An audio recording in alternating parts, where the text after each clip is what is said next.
estar próximo, de proximidade. E aí nós viemos para mais perto, né? Hoje, dia 16 de março, nós comemoramos o Dia do Jovem Adventista em nossa igreja. Mas eu quero chamar a sua atenção que a comemoração do Jovem Adventista que nós fazemos não deve se limitar meramente àqueles aos quais tem o seu nome escrito aqui no hall de membros da igreja. Eu quero dizer para você que o Dia do Jovem Adventista, no dia 16 de março, uma das coisas mais incríveis que pode acontecer na igreja é nós entendermos que esse dia é o dia do jovem. O jovem, esteja onde estiver, seja quem for, hoje é o dia dele. Nós dedicamos um dia para essa turma tão importante, porque vocês já foram, eu falo jovens, né? Eu estou falando só de quilometragem rodada. Mas vocês já vivenciaram essa experiência. E agora nós seremos substituídos em breve. Estamos sendo substituídos em breve. E um dos maiores desafios que nós temos como igreja, eu quero falar a todos vocês, eu queria que você nessa manhã, por favor, deixasse o seu coração aberto. O maior desafio que nós temos na igreja, e não só na igreja, mas principalmente, são os conflitos, os diálogos conflituosos entre gerações. Sabe o que acontece? Nós usamos a seguinte frase: no meu tempo, as coisas eram diferentes. Agora está tudo perdido. Os jovens de hoje estão perdidos. As frases que eu ouço normalmente.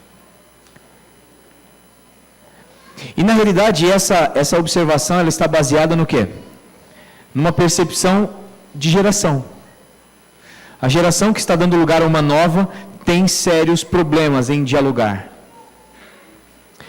E eu não digo que é um problema só da geração que está dando espaço, mas é da geração que também está chegando, e aí eu falo também aos jovens.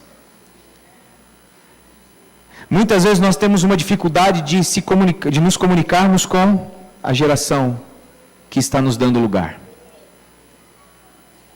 E a gente não tem muita habilidade para fazer isso, e muitas vezes queremos impor nossas ideias das maneiras equivocadas e das maneiras erradas. O que eu quero dizer para você é que não há culpados. É uma tendência. É um ciclo.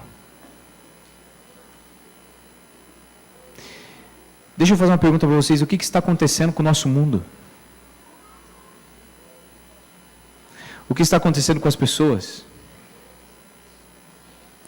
Hoje nós comemoramos o Dia do Jovem, marcados por uma coisa terrível que aconteceu. Na qual os jovens, 2 jovens, optam por fazer algo que foge de qualquer tentativa de explicação racional das coisas. Podemos colocar culpados, podemos determinar quem são os culpados para que esses jovens façam isso. Eu só quero dizer que o mundo está retratando um quadro assustador, a qual eu ligando para as pessoas que trabalhavam, eu trabalhei em Suzano 7 anos, e ligando para os policiais de lá, eles falaram o seguinte: até a gente está assustado com o que aconteceu. E nós não esquecemos o que aconteceu no Rio também, com 11 ou 12 jovens também dentro de uma escola que foram, e nem respiramos diante disso. Nova Zelândia nos traz uma novidade. Vou fazer a pergunta: o que está acontecendo com o nosso mundo? O que está acontecendo com os nossos jovens? Ao qual me incluo. E você deve se incluir também. Amigos, o mundo está criando em nós um sistema perigoso de relacionamentos, aos quais nós estamos dedicando mais tempo aos relacionamentos virtuais, simplesmente porque acreditamos que isso traz menos problemas, e nós estamos abrindo espaço para uma nova problemática na nossa vida. Qual que é ela? A ineficiência desses relacionamentos. Eu queria só fazer essa pergunta para vocês, para a gente iniciar, para a gente entender que o mundo é um reflexo do que nós estamos fazendo, das escolhas que estamos tomando. Você pode não pegar numa arma e fazer um massacre dentro da escola.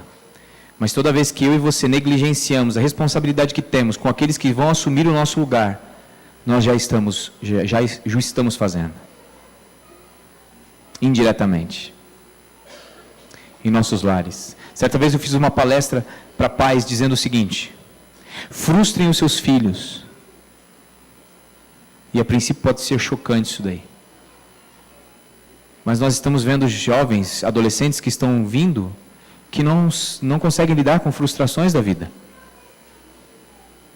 Começam a ter um namoro, aí o namorado termina, não consigo viver sem ele, vou me matar. Não conseguem lidar com os problemas que a vida vai... Ou seja, nós não frustramos os nossos filhos quando pequenos e depois esperamos que eles lidem bem com as frustrações que a vida vai trazer. E na mesma palestra eu também falei o seguinte: deixem os seus filhos entediados. Hoje existem muitas informações. Eu morava em Campinas e a gente conheceu uma jovenzinha mais ou menos da idade da Isadora. E essa jovenzinha, ela chegava da escola de manhã, almoçava e ia pro inglês. Ficava um tempo no inglês, saía, se trocava e ia para o balé. Ela tinha atividade o dia todo. Quando não é isso, são esses benditos necessários instrumentos ao qual nós dedicamos a nossa vida hoje, né? Crianças que passam horas ali. Eu gosto tanto quando minha filha chega para mim e fala assim: papai, eu não tenho nada para fazer. Eu falo: que bom. Papai, eu queria ver TV. Não. Mas eu não tenho nada para fazer. Que bom. As melhores brincadeiras que eles já fizeram foi quando eles estavam entediados. Porque você estar entediado, você não ter o que fazer, cria na criança a necessidade de criar. Mas aí também você não vai brigar com a criança quando vai criar, porque eles foram lá, viraram o colchão da cama e fizeram o escorregadorzinho do colchão. Deixa brincar. Está faltando isso em nós. Eu confesso que é muito mais fácil, quando eu estou querendo estudar a Bíblia, colocar um desenho para eles assistirem. Assiste aí, que eu vou fazer as minhas coisas. E infelizmente é o que a gente está fazendo. Não adianta a gente cobrar o mundo melhor. Eu estava conversando com uma pessoa querida de vocês, o pastor Robson. E a gente conversando, quando a gente estava trocando algumas ideias, e ele falou: cara, eu li um negócio extraordinário, que eu acho que faz muito sentido. E ele me falou, e eu quero falar para vocês. Ele diz o seguinte: ambientes difíceis, circunstâncias difíceis, geram pessoas boas. Pessoas boas geram circunstâncias favoráveis e boas.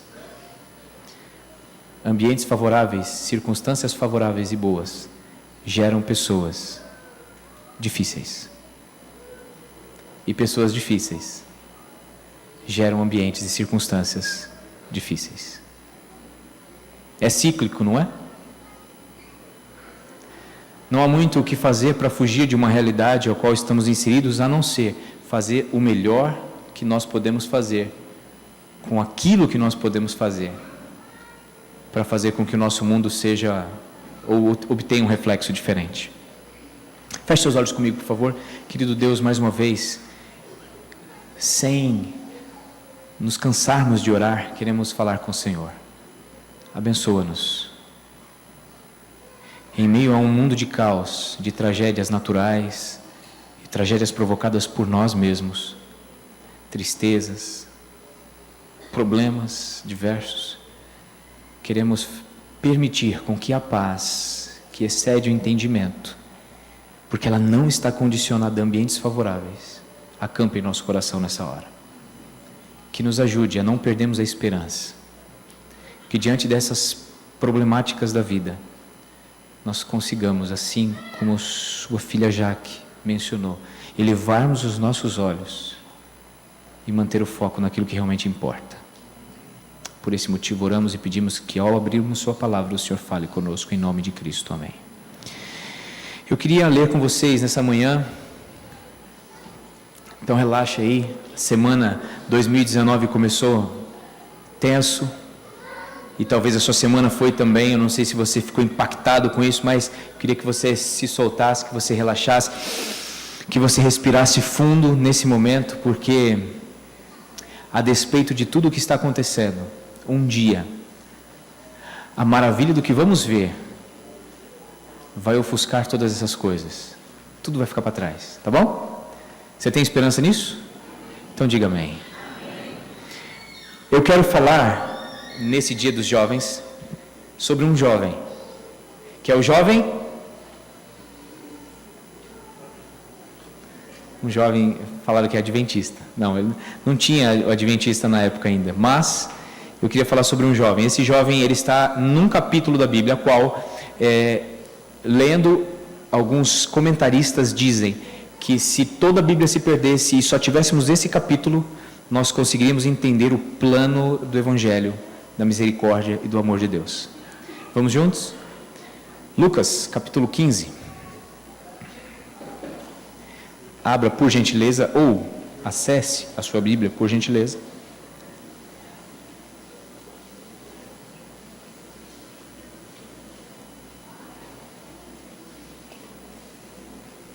Lucas capítulo 15, nós vamos ler a partir do versículo 11, e a história que você conhece bem com o título de Parábola do Filho Pródigo. Ok, nós lemos assim: Jesus continuou. Um homem tinha 2 filhos. O mais novo disse ao pai: Pai, quero a minha parte da herança. E assim que repartiu a sua propriedade entre eles, não muito tempo depois, o filho mais novo reuniu tudo o que tinha e foi para uma região distante. Lá, desperdiçou os seus bens vivendo irresponsavelmente. Depois de ter gasto tudo, houve uma grande fome em toda aquela região e ele começou a passar necessidade. Por isso, foi empregar-se com um dos cidadãos daquela região, que o mandou para o campo a fim de cuidar de porcos. Ele desejava encher o estômago com as vagens ou alfarrobas que os porcos comiam, mas ninguém lhe dava nada. Caindo em si, ele disse: Quantos empregados do meu pai têm comida de sobra, e eu aqui morrendo de fome? Eu me porei a caminho e voltarei para meu pai, e lhe direi: Pai, pequei contra o céu e contra ti. Não sou mais digno de ser chamado teu filho. Trata-me como um dos teus empregados. E a seguir ele se levantou e foi para o pai. Estando ainda longe, seu pai o viu, e cheio de compaixão correu para o seu filho e o abraçou e beijou. O filho lhe disse: Pai, pequei contra o céu e contra ti, não sou digno de ser chamado teu filho.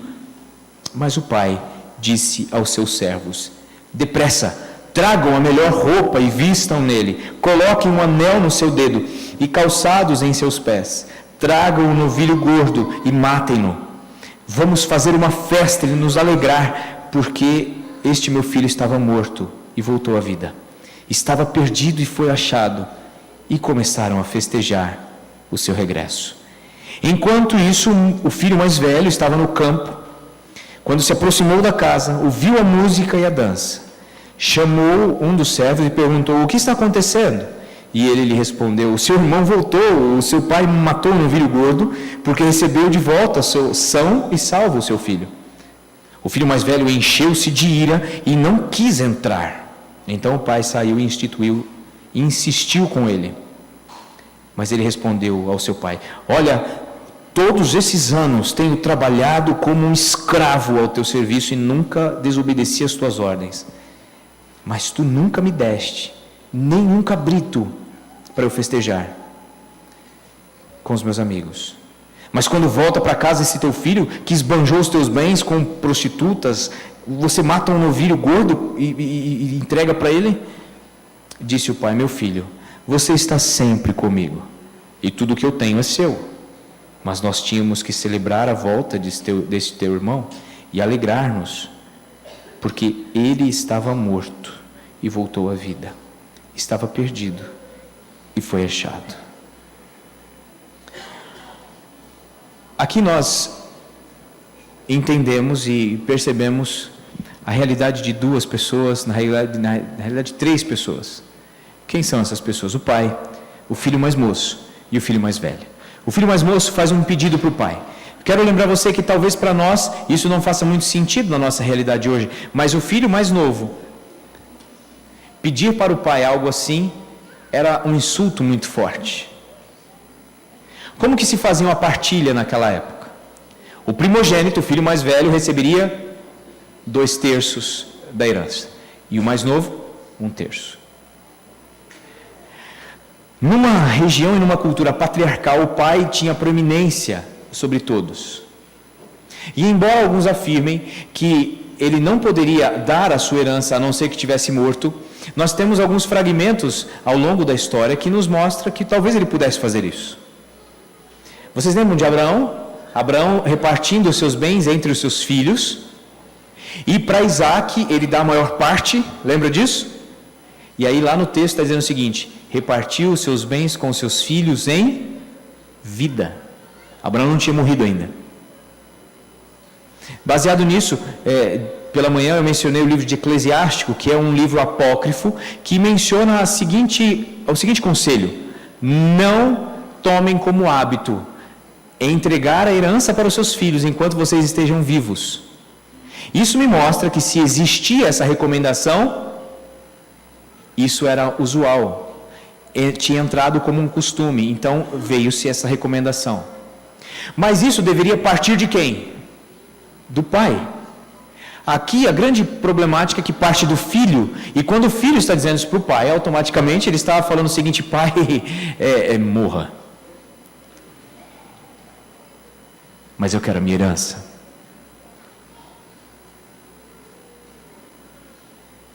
Quem era a segunda pessoa mais proeminente naquele momento?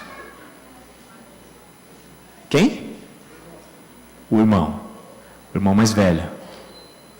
Quem que deveria tomar uma postura diante dessa rebeldia, dessa ofensa para com o pai? O irmão mais velho. Se o pai não o fez, quem deveria se posicionar era o filho. Como assim? Esse teu filho mais moço está implicitamente dizendo querendo que você morra. E nesse momento, o que acontece com a narrativa do texto? O filho mais velho se cala. E eu acho muito interessante porque quando ele fala no verso o qual o pai divide a herança, fica implícito no verso 12 a ideia de que o filho mais velho também recebeu a sua parte na herança. Olha só, finalzinho do verso 12. Aliás, o verso 12: o mais novo disse ao pai: pai, quero a minha parte na herança. Assim, ele repartiu sua propriedade entre eles. É interessante que o filho mais velho parece que recebe a sua parte também, aí ele fica ali na moita. Sabe assim? Normalmente acontece com os irmãos isso, né? O mais atirado vai lá e dá a cara a tapa. O outro faz assim: meu civil, pai. Né? E aproveita do que o outro fez. O filho se cala e fica tudo assim. O menino vai embora e ele recebe, a história recebe o nome de filho pródigo, porque significa o quê? A palavra pródigo.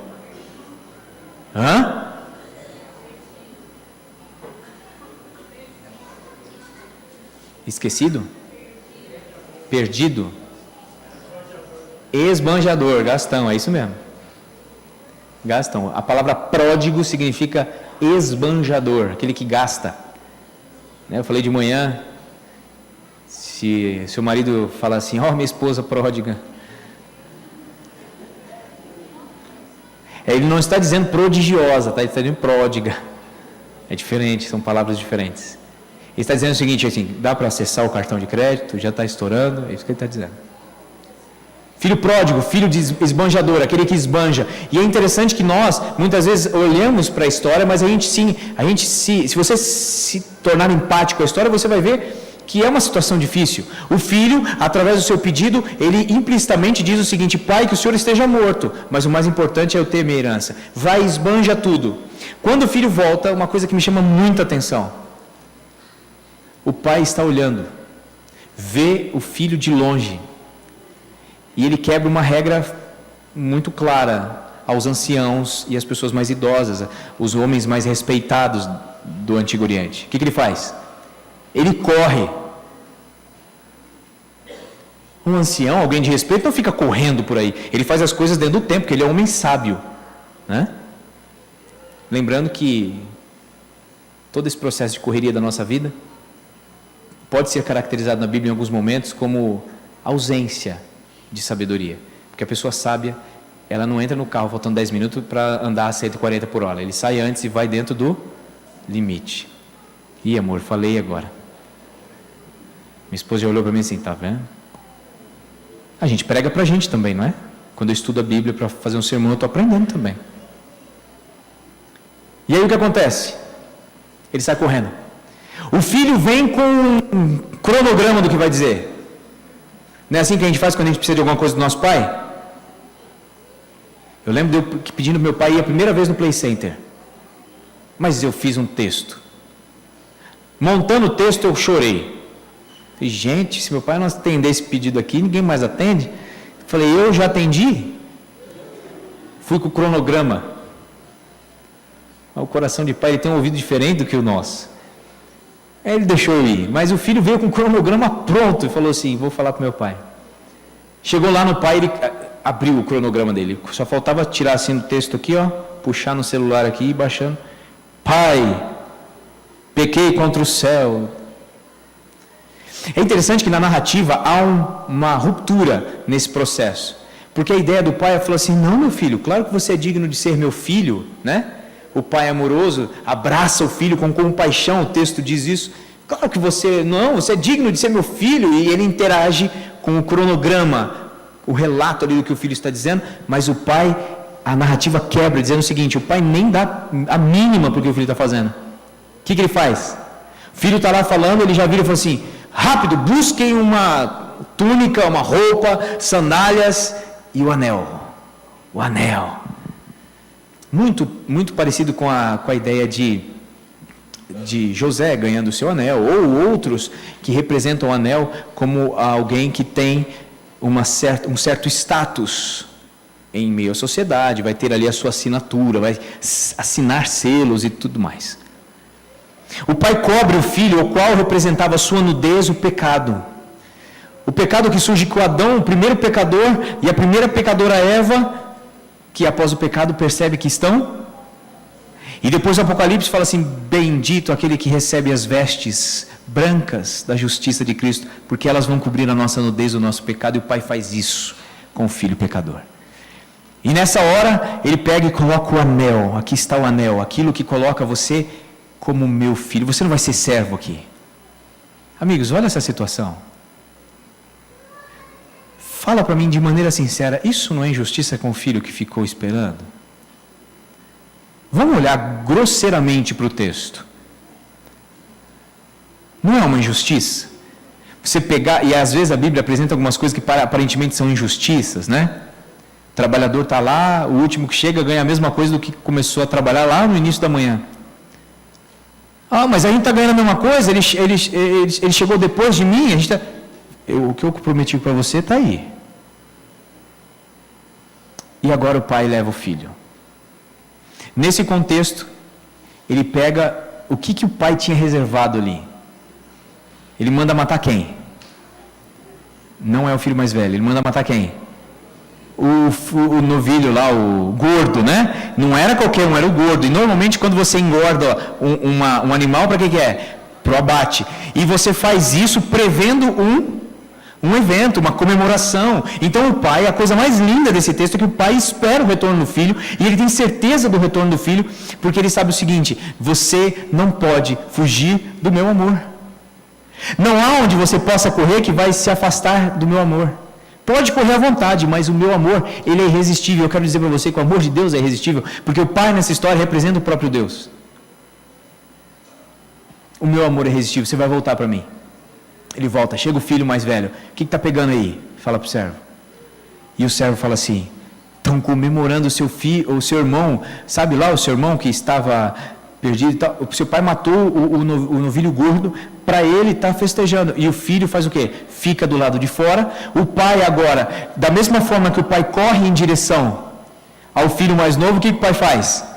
O pai vai em direção e sai em direção ao filho mais velho. Senta e tenta convencê-lo.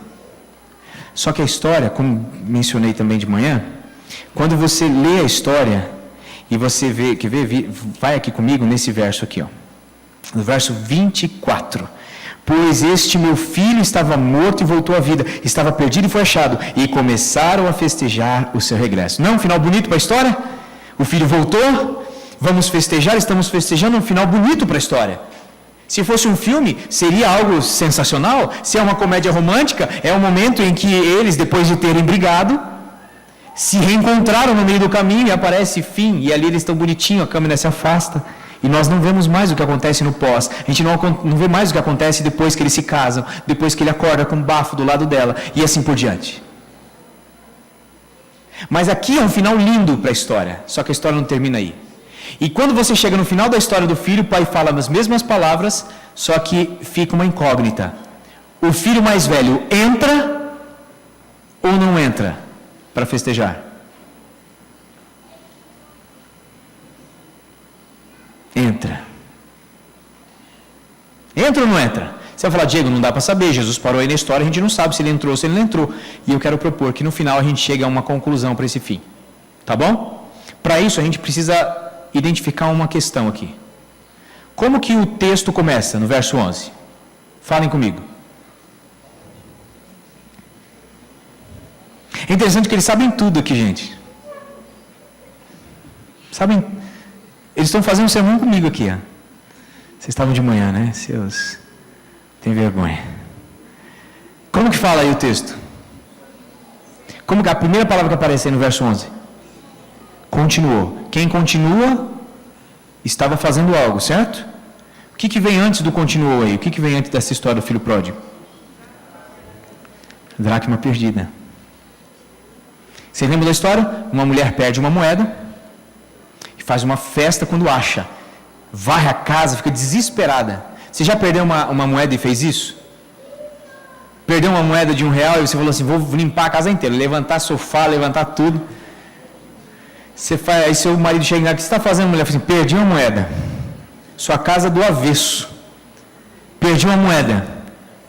Era uma moeda de ouro? Ela falou, não, era de R$1. E aí depois que você acha, assim, no meu caso, vou ligar para o senhor Li, vem cá, Leone, vem cá, festejar porque a Flávia achou a moeda que ela tinha perdido de R$1. Tem lógica um negócio desse? As mulheres no tempo antigo, elas não viviam, não trabalhavam, não faziam o que nós fazemos hoje, né? O que elas fazem hoje. E naquele tempo, uma mulher recebia um dote do seu pai quando casava. E normalmente esse dote eram essas moedas, as quais ela guardava para que se o filho dela, ou para que se o marido dela morresse na guerra, abandonasse ou fosse para algum outro lugar, ou ela fosse rejeitada, não sei, ela pudesse se manter até endireitar ali a sua vida, voltar para sua casa paterna e assim por diante. Ok? Então aquilo ali era um dote importantíssimo para ela, porque a sociedade não ia dar espaço para essa mulher trabalhar e conquistar dinheiro para se manter. Então esse dote precisava ser guardado e muito bem guardado. Então a parábola da dracma tinha todo um sentido para os ouvintes ali. Essa mulher buscou alguma coisa a qual dependia a sua vida, diante de alguma coisa futura, algum problema. Mas essa parábola também começa com uma expressão, e essa expressão fala o quê? Verso 8. Fala o quê?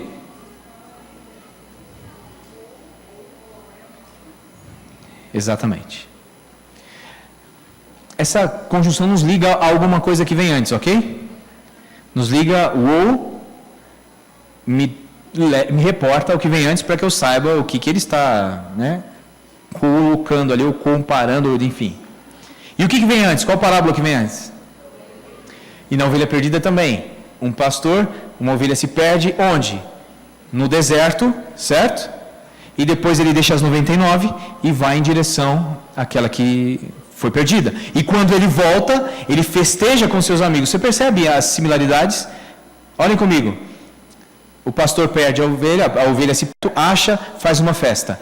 A moeda perdida é encontrada, perde, ela acha e faz uma festa. O filho retorna para o pai, o filho que estava perdido retorna para o pai e ele faz uma festa. As parábolas, elas fazem parte de um contexto único. E esse contexto único, Jesus conta 3 histórias para dialogar com os seus ouvintes. Quem são os seus ouvintes? Olha no verso 1. Todos os publicanos e pecadores estavam se reunindo para ouvi-lo, mas os fariseus e os mestres da lei o criticavam.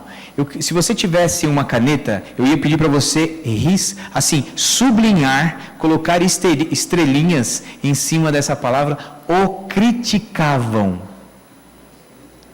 O criticavam. Sabe por quê? Porque todas as vezes que você ler a sua Bíblia, você tem que entender em qual contexto aparece essa palavra.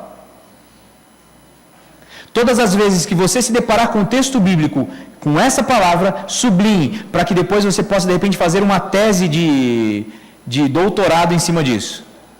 Em quais contextos aparece a expressão crítica? Criticavam.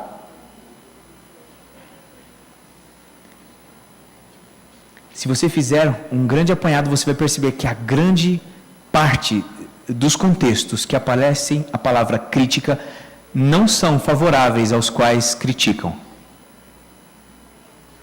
Sabe por quê? Porque nós inventamos uma expressão assim, é uma crítica construtiva. Você já viu isso aí? Gente, isso é eufemismo para falar o seguinte, quero falar mal dos outros. Não é? E nós somos mestres em fazer isso. Qual que é o eufemismo para fofoca? Fofocar. Preciso contar que tem um negócio dentro de mim, um monstro precisa sair, eu preciso falar, contar para alguém. Qual que é o eufemismo que você usa? Irmãos, a gente tem que orar. Vamos orar para um fulano de tal. Nossa, não estou nem querendo expor ele aqui, mas só. Você sabe o que ele fez? Os contextos de crítica normalmente não estão em bons contextos. Aqui nesse caso, quem está criticando é o fariseu e os mestres da lei, que estão perdendo aquilo que Jesus está dizendo para os publicanos e pecadores. Os publicanos e pecadores estão prestando atenção no que Jesus está dizendo, e os fariseus, ao invés de se deleitar nas mensagens do mestre, estão criticando. Amigos, eu queria apelar ao seu coração agora. Todas as vezes que você for impulsionado a fazer isso, lembre-se dos contextos que essa palavra aparece no texto bíblico. E normalmente não estão em contextos favoráveis. Eles estavam criticando e não perceberam o que estava acontecendo. E eles estavam criticando por um motivo muito interessante. Sabe qual é o motivo? Porque para eles, para aquela sociedade, embora o fariseu ele pregasse a lei e pregasse aos pecadores para que se arrependessem, eu digo para vocês uma coisa, é importante para as pessoas, principalmente as pessoas que vivem num sistema legalista de regras e normas, é importante que existam pecadores. É importante que existam os publicanos, os pecadores. Sabe por quê? Porque a melhor forma de aplacar a minha culpa é enaltecendo o erro do outro. Então, qual é a melhor forma de eu fazer com que os meus erros não me condenem? E eu estou falando isso, normalmente a gente já está pensando assim, né? A pessoa que critica, terrível. Você já está criticando, irmão. Mas eu quero que você pense não sobre o irmão, eu quero que você pense sobre você mesmo, as críticas que você faz. E aí, quando você chega nesse momento, normalmente essas pessoas têm um coração zeloso pelas coisas de Deus e querem coisas corretas. Mas aí, essas coisas no coração te assombram, porque você mesmo não consegue ser correto em tudo aquilo que você gostaria de ser.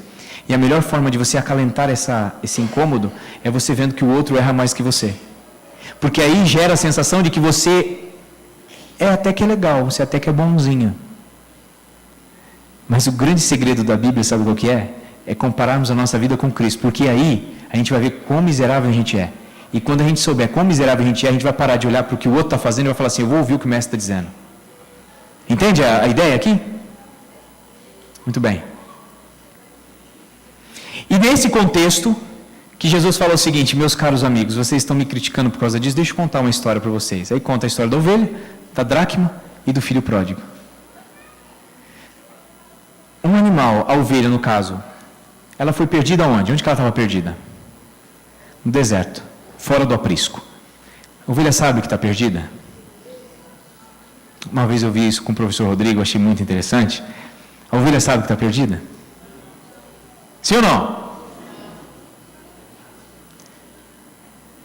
A ovelha, quando está perdida, ela berra. Ela percebe que tem alguma coisa. Lógico que ela não vai raciocinar, gente, sair da rota. Lógico que ela não vai fazer isso. Mas você pode perceber que os animais sentem, eles percebem. O cachorrinho que foge de casa, ele só foge porque ele sabe o cheiro para voltar. Quando ele não sabe mais, ele age e tem uma postura de cachorrinho perdido. E eu estou falando de cachorro, a gente não tem experiência com ovelha, mas quem lida com ovelha, e quando você faz pesquisa sobre isso, você começa a perceber que esses tratadores, eles falam que uma ovelha que se perde, ela começa a gritar, ela começa a berrar, porque ela percebe que está alguma coisa diferente. Cadê minhas irmãs? Né? Instintivamente. Percebe? Então aqui a gente tem uma ideia de que a ovelha provavelmente foi colocada por Jesus porque ela sabia que estava perdida. Estava fora do aprisco. Agora olha que interessante, como a construção da narrativa nos leva a essa compreensão. A moeda sabia que estava perdida? A moeda não sabia que estava perdida? Estou brincando, não sabia mesmo. É só para... Eu vi a cara de uns assim, ó. Será que ele vai falar que estava? Sabia, né? A moeda não sabia, logicamente, uma moeda, não sabe que está perdida. E ela estava perdida onde? Dentro da casa. Você percebe onde eu estou chegando? Aliás, onde Jesus está chegando? Filho pródigo. Ele vai falar de um filho mais novo, rebelde, que foge com a herança do pai, com a herança da família, desonra o pai grosseiramente, ao ponto dele ser quase punível com apedrejamento. Se o filho se manifestasse, o filho mais velho. Foge, vai embora. Está lá do lado de fora. Ele percebe que está o quê? Perdido. A gente não pode... a ideia de Jesus não é entender as intenções do coração do filho. Ele só percebeu porque ele começou a passar fome. Não importa. Deus não se importa com o que vai levar você a perceber que você está perdido, amigo. Se é uma dificuldade, se é pelo amor, ele não se importa. Ele quer que você entenda que você precisa dele. Porque só quem entende que está perdido precisa ser achado. E Jesus quer achar. Eu sei que o filho percebe do lado de fora que está perdido e faz o quê? Volta, recebe a túnica, recebe o anel que lhe pertencia e é colocado sobre o status novamente de filho, de dono daquilo ali. Só que também o pai, da mesma forma que correu em busca do filho que chegava, o pai foi atrás de um filho que estava com ele. Eu não sei se você reparou como que o filho se descreve aqui. Você reparou isso daí? Ele chega no capítulo 15 e fala assim, ó. No verso 29, olha só. Olha, eu não sei como que está aí na sua versão. Todos esses anos eu tenho trabalhado como um escravo ao teu serviço. E sabe o que é a coisa mais fascinante? É que quando Jesus está dizendo que, colocando esse filho mais velho, dizendo isso daí, o filho está desonrando o pai também. Porque o filho mais velho que recebeu a sua parte na herança, ele estava junto com o pai por amor, ele diz aqui, ó, como escravo trabalhei. E é justamente aquilo que Deus quer que não aconteça com a gente. Ele quer nos libertar. Sabe quando Jesus fala assim, vinde a mim, todos que estão cansados e sobrecarregados, e eu vos aliviarei? A gente acha que é dos problemas da vida, na realidade, sabe qual que é o contexto que está ali? Jesus está falando com pessoas, com judeus, que, sob a ótica farisaica, que lhes impunha muitas regras e regras e regras e regras. Ele está dizendo o seguinte, eu quero tornar o fardo de vocês mais leve. O meu jugo é suave, o meu fardo é leve. Aí você pode falar o seguinte, eu quero que você se coloque nesse contexto, porque hoje nós não temos mais a seita farisaica. Mas infelizmente o espírito fariseu permeia as igrejas. E o espírito fariseu é aquele que coloca as normas, as regras e as leis acima do amor ao próximo. Amigos, isso não é de Deus. Eu quero dizer declaradamente sobre ótica bíblica e em nome de Cristo que isso não é de Deus. Deus é um Deus justo e de ordem. Da mesma forma que a mulher pecadora, para cumprir a ordem, para cumprir a regra, precisava ser morta, apedrejada, e Jesus disse assim: ninguém te condenou, eu também não te condeno. Vai em paz. Jesus lutou por aquela mulher, disse: não peques mais, mas vai em paz. Nunca a lei, a regra e as normas vão se colocar acima do amor que Deus tem por nós. Nunca. Sabe por quê? Porque o amor dele foi o que estabeleceu todas elas. Ah, Diego, então você quer dizer que por Deus nos amar a gente pode fazer o que quer? Não. Porque quando você faz o que quer, você age como filho que esbanja, que gasta e que foge do pai.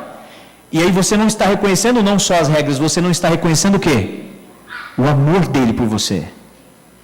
Então o nosso grande trabalho como igreja é apresentar o amor de Cristo. O problema é que a gente quer apresentar primeiro o que tem que fazer.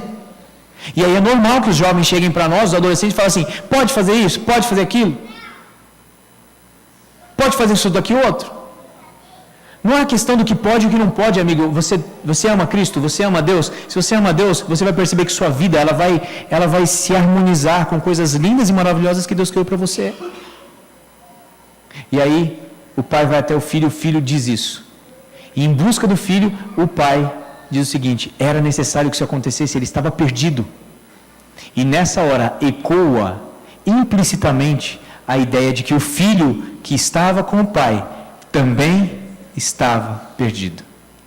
A única diferença é que um estava perdido fora e o outro estava perdido dentro. E posso ser sincero para você?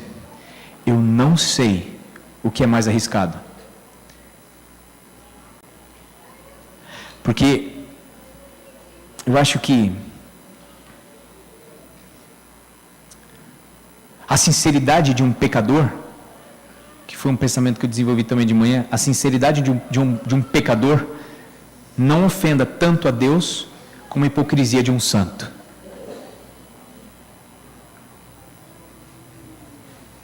E essa história não termina, sabe por quê? Porque ela foi dita aos fariseus que estavam criticando Jesus, para que eles dessem um fim para essa história. E aí, fariseus, vão parar de criticar e vão sentar aos meus pés para a gente conversar sobre o amor? E no século 21 esse texto foi eternizado para que você e eu demos o final para essa história. E aí? Você vai entrar? E paradoxalmente, o filho que estava fora, agora estava dentro. E o filho que estava dentro, agora estava fora da festa. E a pergunta é: você vai entrar? Você vai aceitar isso? Você vai aceitar e permitir que eu ame aqueles que estão lá fora, mesmo que eles pensem diferente de você, mesmo que eles tenham uma cultura diferente de você? Você vai amar? Amigos, eu vou falar para você, você pode ser o cristão mais zeloso com todas as regras e normas. Se você não conseguir amar, você perdeu todo o evangelho. Pare de ferir as pessoas com as nossas espadas legalistas e inflamadas de preconceitos, iras e não empatia. Compaixão.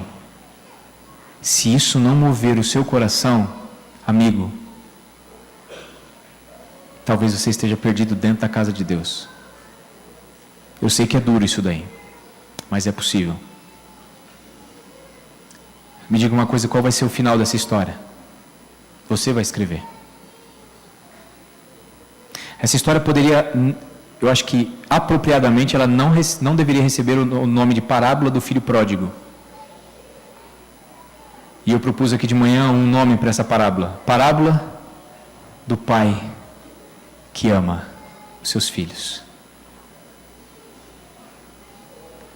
Deus, Ele quer nos buscar, e não importa onde a gente corra, nós não podemos fugir do amor dEle. O nosso anel está com Ele. Se você está dentro ou fora, Ele quer dar o anel para você. Você é meu filho. Vem, eu quero cobrir a sua nudez.